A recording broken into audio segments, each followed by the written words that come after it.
Likewise. I think Boris has totally lost the plot. I think the Bat's completely lost the belfry. Bat's lost the belfry. I've not heard that one before, but yes, carry on. Sorry. You're talking about a guy that actually had coronavirus, spent 3 days in intensive care. You'd have thought that would have kind of thought, well, okay, I've had this illness. I'm going to be a little bit more wary about what I tell my constituents than the English public. A lot of people said when he emerged from hospital that it might have changed him, or that it might have lent him a new depth, levels of gravitas. So, I mean, I like you would need a lot of convincing that had actually happened. But what do you think? What do you think he means when he tells leaders of seaside councils to show some guts? I've got absolutely no idea, James. I've given up with him. Well, that's not good enough, Louise. So I've been self-isolating ever since lockdown started, and I'm also asthmatic.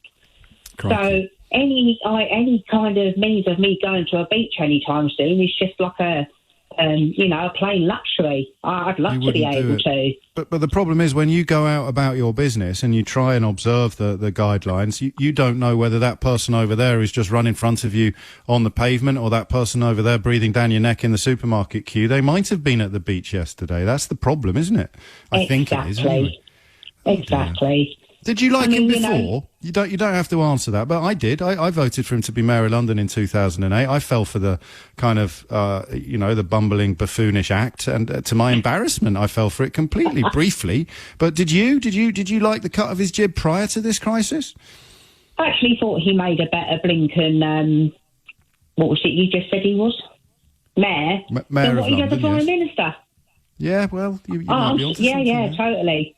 But he's lost it now. My faith in politics is just completely gone. I mean, we're told one thing, so we adhere to that. Then something else crops up, so we adhere to that. I'm in a 2 and 8 over everything. I've got absolutely no idea whether I'm coming or going. You've got a lovely way with words, Louise. I personally think that I thought only women who were blonde were ditsy. I think he's just taking the bar a bit higher. I get the sense that you've been under lockdown so long. You've been working on this material. You've been polishing this material for some time, and you're getting all your best lines out. You're getting all your best lines out while you're on the radio.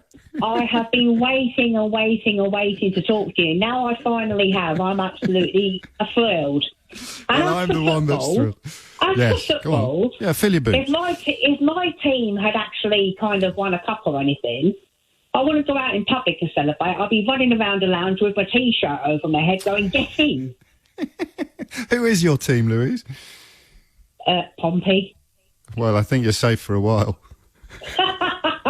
And also, I support Saints as well, because my very, very dear friend and neighbour, who sadly died from esophageal cancer last year, used to play in his teams professionally for Saints.